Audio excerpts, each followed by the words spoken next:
प्यारे बच्चों, आज हम 10वीं कक्षा की हिंदी व्याकरण में एक और टॉपिक पढ़ेंगे, जो कि एक नया टॉपिक है। इसी साल सीबीएसई ने इसको 10वीं क्लास में और 9वीं क्लास में इस बार इस पाठ्यक्रम में रखा है। तो आज हम सीखेंगे संदेश लेखन। अभी तक ये हमारे कोर्स में नहीं था, लेकिन इस बार संदेश लेखन एक और टॉपिक जो आपको परीक्षा में पूछा जाएगा।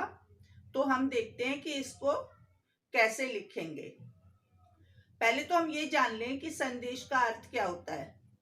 संदेश शब्द संस्कृत भाषा से आया है, जिसका मतलब होता है किसी खबर को या किसी समाचार को प्राप्त करना। जैसे कभी ऐसा होता है कि हमें अपने मन की बात, अपना कोई विचार दूसरे व्यक्ति तक या जन समूह तक पहुंचाना है, या किसी और व्यक्ति को अपनी कोई बात हम तक पहुंचानी है, तो फिर उसको हम लिखकर संदेश के रूप में भेजते हैं। वैसे तो आजकल बहुत सारे आधुनिक माध्यम आ गए हैं, जैसे मोबाइल है, हम उस पर फ़ोन में मैसेज भेज सकते हैं, बात कर सकते हैं, और फेसबुक है, व्हाट्सएप है, ट्विटर है, मेल है, कई तरीके से। लेकिन उन सब में भी सबसे पहले तो हमें मैसेज लिखने की ही आवश्यकता पड़ती है। उसके बाद ही हम उन माध्यमों के द्वारा अपने मैसेज को अगले व्यक्ति तक भेज सकते हैं। तो आज हम सीखेंगे कि यदि परीक्षा में हमसे ये 5 नंबर का प्रश्न पूछा जाएगा तो हम इसको कैसे लिखें, क्योंकि ये बच्चों के लिए बिल्कुल नया टॉपिक है। तो आसान है, मुश्किल बिल्कुल भी नहीं है, क्योंकि बच्चे अक्सर एक दूसरे को मैसेज भेजते भी रहते हैं। मैसेज शब्द यूज करते हैं इंग्लिश में, लेकिन हिंदी में हम इसको कहेंगे संदेश।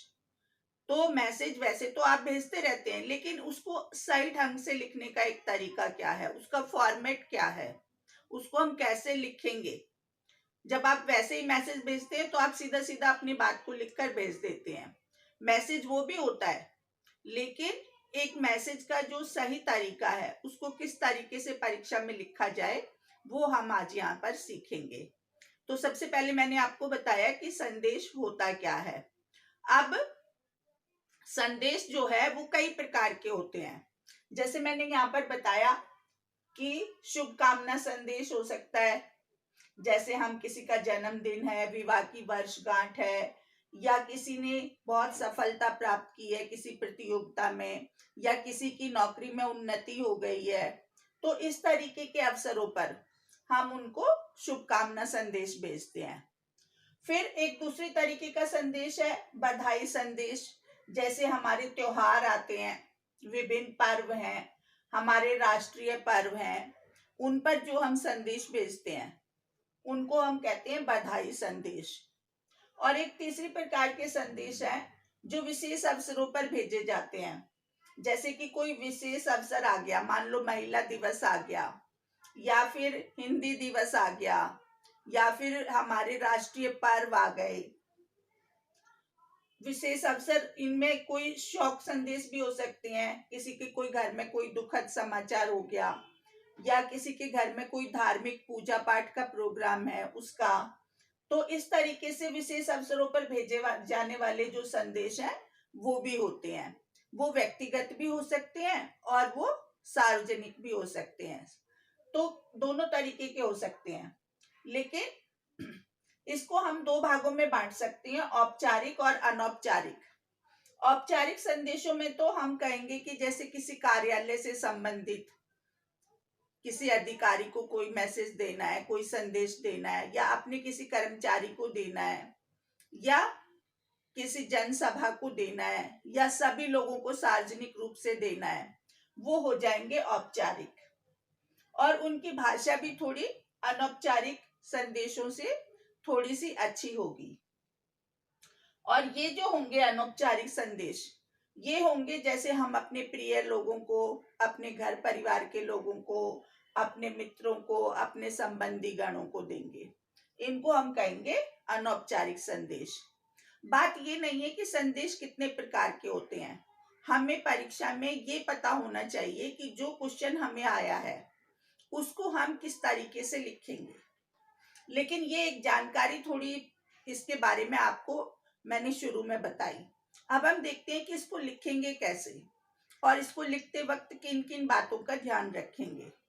सबसे पहले मैंने इस पे पहला पॉइंट आपको बताया कि एक बॉक्स बना लेंगे। बॉक्स का मतलब है कि ये जो संदेश होगा ये आपका बॉक्स के अंदर ही होगा, इसको आप बॉक्स के अंदर ही बनाएंगे। अब ये बात और है कि आप बॉक्स पहले बना ले तो शब्दों को उसी हिसाब से इसमें रखें, और यदि आप पहले लिख लेंगे अपने संदेश को तो उसको बाद में बॉक्स के अंदर बंद करना जरूरी है, पहली बात। दूसरी बात, सबसे पहले हम बीच में क्या लिखेंगे, संदेश लिखेंगे, जैसे हमने यहाँ पर लिखा है, और उसका शीर्षक भी डाल सकते हैं। मान लो शुभकामना संदेश है या शोक संदेश है तो उस तरीके से लिख सकते हैं।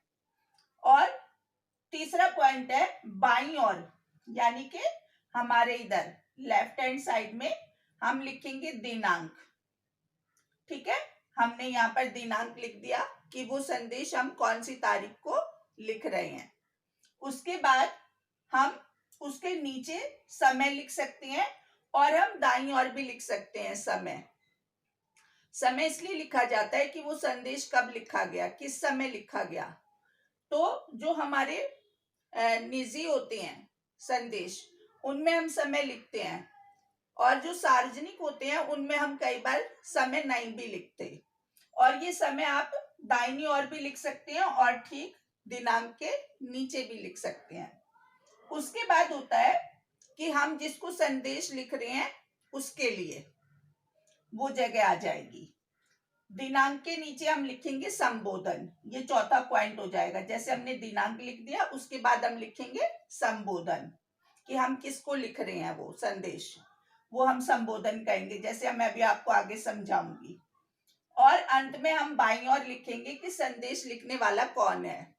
यहाँ पर लास्ट में हम यहाँ पे मैंने लाइन लगाई है, छोड़ दी जगह। यहाँ पर अगर आपको नाम लिखना है अपना तो नाम लिखेंगे, लेकिन अगर परीक्षा में आपको नाम नहीं दिया है, यदि आपको परीक्षा में नाम लिखने को नहीं दिया है तो आप नाम नहीं लिखेंगे वहां पर आप नाम की जगह क ख ग लिख सकते हैं, क्योंकि वहां पर आपको आइडेंटिटी अपनी वहां पर उजागर नहीं करनी होती है। तो इसके बाद लास्ट वाला पॉइंट बताया कि कम से कम शब्दों, संदेश लिखते वक्त हमें ये ध्यान रखना होता है कि हम उसको बहुत लंबा ना कर दें, भाषा उसकी बहुत लंबी ना कर दें, और सरल होनी चाहिए भाषा, मतलब समझ आ जाए सामने वाले को। बहुत क्लिष्ट या बहुत ज्यादा ऐसा ना दिखाएं कि हम भाषा में बहुत दक्ष हैं, मतलब भाषा अच्छी हो लेकिन सरल हो, और स्पष्ट होना चाहिए कि हम उसमें क्या कहना चाह रहे हैं। तो ये तो थे कुछ मुख्य बिंदु जिनका हमें ध्यान रखना है। अब मैंने यहाँ पर आपको 2 एग्जाम्पल रखे हैं आपके लिए, जिसमें पहला एग्जाम्पल है कि भाई के जन्मदिन पर 30 से 40 शब्दों में शुभकामना संदेश लिखो। ये आपको प्रश्न देखना है पहले कि आपसे क्या पूछा जा रहा है। अब इसमें आप देख रहे हैं कि भाई दिया है, नाम नहीं दिया है, तो यहाँ पर आप लिख सकते हैं प्रिय भाई, नाम नहीं देंगे भाई का। अगर आप पर्सनल लिख रहे हैं किसी को तब आप उसका नाम यहाँ पर लिख सकते हैं, इसके लिए मैंने जगह छोड़ दी है। जैसे यहाँ पर इसके बाद शब्दों की बाध्यता है, शब्द यानी कि 30-40 शब्द। इसका मतलब है कि हम ये मान लेते हैं कि एक लाइन में, एक पंक्ति में हमारे 8 से 10 शब्द आते हैं, तो आपको ध्यान रखना है कि जो आपके शब्द हैं वो 3 या 4 लाइनों में समाप्त हो जाए, जो आपका संदेश है वो 3-4 लाइनों में समाप्त हो जाए। 5-7 शब्द इधर उधर हो जाए तो उसमें कोई बड़ी बात नहीं होती। तो हमें ध्यान रखना है कि हम इस संदेश को बहुत लंबा ना कर दें।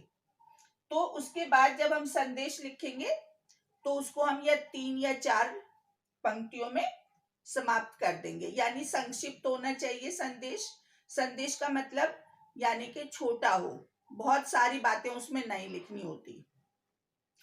और इसमें हम जिस भी विषय पर लिख रहे हैं उसके अनुसार हम कोई स्लोगन या कोई तुकांत या कोई चित्र वो भी बना सकते हैं साथ में। ठीक है, अगर आपको लग रहा है हम किसी त्योहार पे बना रहे हैं तो हम उस त्योहार से संबंधित कोई स्लोगन डाल सकते हैं। ये हमें देखना है कि हमारा विषय क्या है संदेश लिखने का। यदि उस विषय पर हमें कुछ अच्छा याद आ रहा है तो हम उसमें लिख सकते हैं, लेकिन वो भी शब्दों के अंदर ही आता हो। फिर हमने 3 या 4 लाइनों में अपनी बात समाप्त कर दी। जैसे यहाँ पर हमने संदेश लिखना था, शुभकामना संदेश 30-40 शब्दों में भाई के जन्मदिन पर। तो यहाँ हमने लिखा, जन्म दिवस की हार्दिक शुभकामनाएं, जीवन में सदा उन्नति के पथ पर अग्रसर रहो। हमने उसको आगे बढ़ने के लिए एक शुभकामना दे दी। उसके बाद ईश्वर से प्रार्थना है कि सुख, समृद्धि व खुशियां सदा जीवन में बनी रही। यानी कि हमने उसके जीवन में सुख समृद्धि की भी कामना की और स्वस्थ व दीर्घायु रहो, उसके स्वास्थ्य की और उसकी लंबी उम्र की भी कामना की। यानी कि ये सारी शुभ कामनाएं हमने अपने भाई को उसके जन्म दिवस पर दी। ये मैंने अपने शब्दों में लिखा। इसको आप पेपर में अपने शब्दों में लिखेंगे। यानी कि जो भी संदेश है वो आपको याद नहीं करना। यहाँ पर आपको लेखन के जितने भी आपके विषय हैं वो सब इसीलिए डाले गए हैं आपके पाठ्यक्रम में कि बच्चों में लिखने की दक्षता आए, वो कौशल उनमें पैदा हो जाए कि उनको कोई टॉपिक दे दे तो वो अपने शब्दों में अपनी बात को अच्छे ढंग से कह सके। तो यहाँ पर नीचे जो है आप अपना नाम लिखेंगे यदि आप पर्सनल भेज रहे हैं। यदि आप एग्जाम में लिख रहे हैं तब आप यहाँ पर क ख ग लिखिए बाईं ओर। ये था एक एग्जाम्पल। अब दूसरा एग्जाम्पल देखते हैं हम होली के त्योहार पर। अभी जैसे आने वाले समय में होली का त्योहार आएगा, है ना, उस पर 30-40 शब्दों में मित्र को बधाई संदेश लिखो। अपने मित्र को आपने बधाई देनी है होली की, तो उसका एक एग्जाम्पल यहाँ पर मैंने रखा।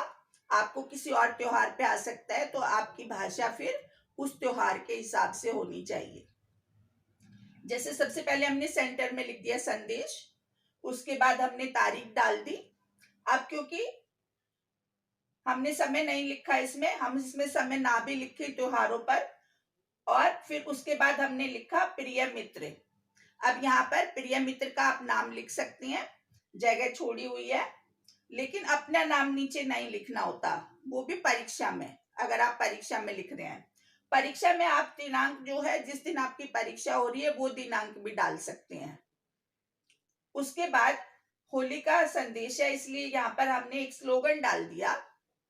आपके मन में कोई और स्लोगन आ रहा हो, कोई और पंक्तियां आ रही हो होली से संबंधित या जिस भी त्योहार पर आप लिख रहे हैं उससे संबंधित, या ना भी आ रही हो तो आप संदेश को सीधा भी लिख सकते हैं जैसे हमने यहाँ पर लिखा था। यहाँ पर मैंने होली पर 2 लाइनें डाल दी हैं। यहाँ पर रंगों का त्योहार आया, खुशियां घर घर लेकर आया। और दूसरी पंक्ति है, प्रेम के रंग में सब रंग जाओ, नफरत दिल की दूर भगाओ। मतलब एक अच्छा सा संदेश भी हो गया, संदेश में ही एक और संदेश हो गया कि होली रंगों का त्योहार है और खुशियों का त्योहार है और उसमें हमने नफरत को दिलों से निकाल देना है। उसके बाद हमने एक लाइन और लिख दी, होली का यह पर्व आपको जीवन की खुशियों के रंगों से भर दे, हर्ष और उल्लास का संचार कर दे। यानी कि आपके जीवन में खुशी रहे, हर्ष रहे, उल्लास रहे। और नीचे हमने लिख दिया आपका दोस्त। अब ये आपका दोस्त कौन है, यानी कि आप स्वयं है लिखने वाले। अब क्योंकि आप परीक्षा में लिख रहे हैं इसलिए आपने यहाँ पर अपना नाम ना लिखकर क ख ग लिख दिया। अब इसी तरीके से आप किसी और त्योहार पे भी लिख सकती हैं। आप किसी के परिवार में यदि कोई दुखद घटना हो गई है, किसी का देहांत हो गया है, उसको भी शोक संदेश भेज सकते हैं। तो उसमें फॉर्मेट आपका यही रहेगा, लेकिन बीच का मैटर आप अपने शब्दों में उसको बदल देंगे। जैसे अगर आपको कोई हमारे राष्ट्रीय त्योहार है उनके ऊपर कोई संदेश लिखना है, तो फिर आप गणतंत्र दिवस है, जैसे बाल दिवस है, या फिर हमारा स्वतंत्रता दिवस है, तो फिर उन पर भी आप लिखेंगे तो ऐसे ही फॉर्मेट तो यही रहेगा, लेकिन इसमें जो है आप इसका जो बीच का संदेश है वो बदल देंगे। जो मैसेज आप देना चाहते हैं वो उस टॉपिक से रिलेटेड होगा। तो ये था आपका संदेश लेखन। मैंने 2 एग्जाम्पल दिए आपको, इसके और एग्जाम्पल आप स्वयं बनाकर देखें।